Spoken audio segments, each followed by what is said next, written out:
Vo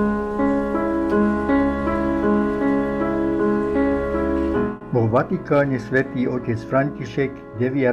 mája 2024 vyhlásil rok 2025 za jubilejný a ten sa začal otvorením svätej brány na pápežskej bazilike svätého Petra, a to 20. decembra 2024.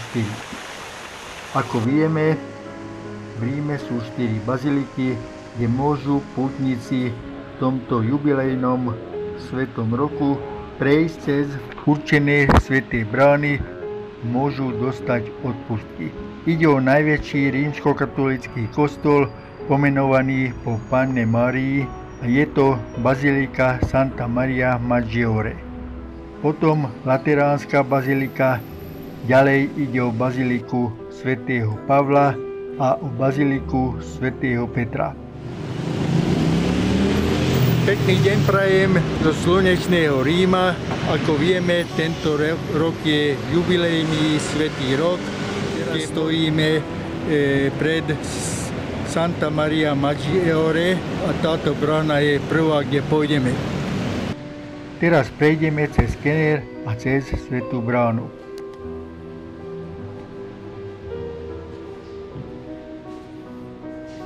Santa Maria Maggiore je najväčší rímskokatolícky kostol pomenovaný po Panne Márii a je jednou z pápežských katedrál v Ríme mimo Vatikánu.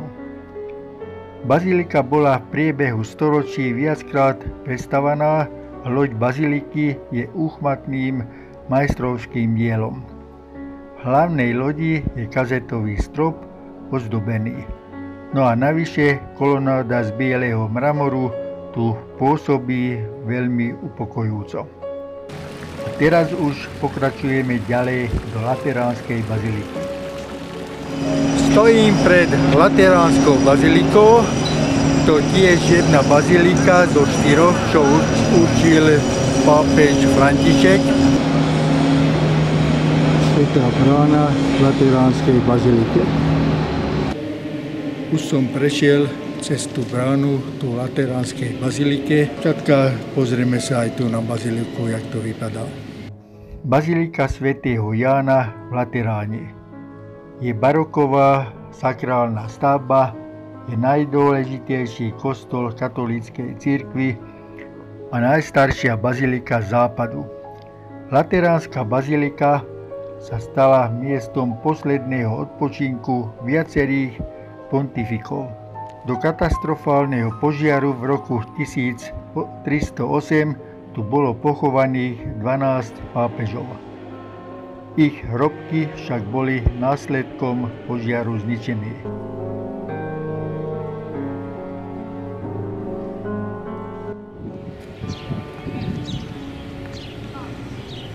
Katedrála svätého Pavla.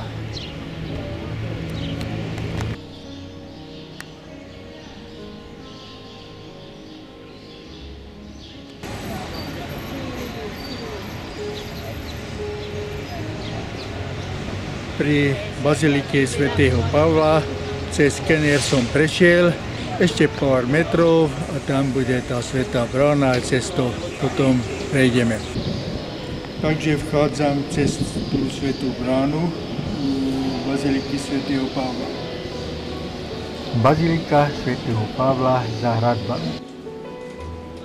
Nachádza sa mimo hlavného turistického a pútnického traktu. Viackrát bola poškodená záplavami a tiež zničená veľkým požiarom v roku 1823,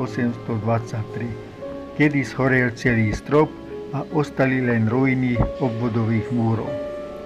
Bola však nanovo postavená v pôvodnej podobe. Po jej vnútornom obvode sa nachádzajú portréty pápežov. Baziliku majú v správe benediktíni.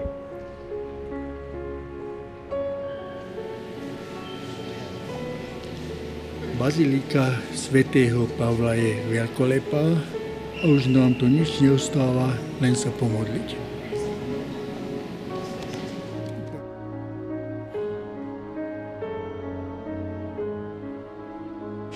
Ešte na námestí námestí svätého Petra. Tu už je o mnoho viac ľudí. Tu sú skenery, musíme dávať veškeré veci, mobily, kovové veci a tak pekne. Konečne sme sa dostali aj na námestie svätého Petra a tu napravo už máme Vatikán.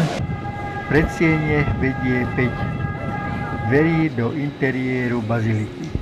Napravo je Porta Santa, svätá brána. Táto sa môže používať iba počas svätých rokov, inokedy je brána zamurovaná. Prechod veriacich cez tieto dvere sa začala v roku 1499 pod vedením pápeža Alexandra VI, ktorý otvoril dvere na Vianoce a ten obrad trvá až takmer 450 rokov. Sväté dvere sú obrovské bronzové. Na dverách môžete vidieť pôsobivé zobrazenie Boha. Keďže nie každý sa dostane do Ríma a najmä nie do baziliky svätého Petra, dovolte mi, aby som vám túto baziliku na pár minút predstavil. Táto bazilika je kostolom číslo 1 rímskokatolíckej cirkvi a pojme až 60 000 ľudí. Pri vstupe do baziliky a pri pohľade pravo návštevníkovi okamžite padne do oka Pieta, čo znamená v slovenčine bolestná matka. Socha Michelangela z jeho mladosti, ktorú vytvoril v roku 1499 ako 24-ročný.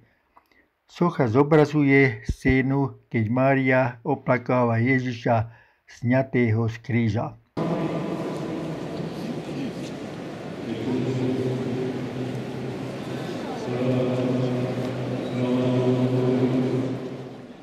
Pápežský hlavný oltár.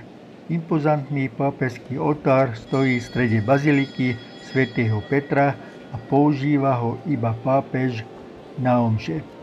Prvýkrát tento oltár použil pápež Klement v roku 1594 a posvetil ho na neskoršie použitie. Súčasťou tohto oltára je trón svätého Petra, ktorý od roku 1963 sa používa na korunovanie každého pápeža. Nad týmto oltárom stojí svetoznámy baldachíno, vyrobený Berninim v roku 1633 a je to jedinečné majstrovské dielo na celom svete. Kupola je jedným z najatraktívnejších architektonických prvkov baziliky, ktorú navrhol slávny architekt Michelangelo Buonarroti v roku 1590. Je to najväčšia kupola na svete a môžeme ju vidieť z celého Vatikánu. Na vrchole kupoly je kríž, ktorý zvyšuje výšku kupoly na 136 metrov. Naša návšteva baziliky nemôže byť ukončená bez toho, aby sme aspoň pár slov o námestí svätého Petra nemienili. Námestie je jednou z najznámejších vonkajších atrakcií vo Vatikáne. Elipsovitý tvar navrhol barokový architekt a umelec Gian Lorenzo Bernini v 17. storočí za čias pápeža Alexandra VII. Odhaduje sa, že na námestie sa zmestí až 300 000 veriacich. No a nakoniec, našu návštevu Vatikánu teraz ukončím a prajem vám požehnaný deň.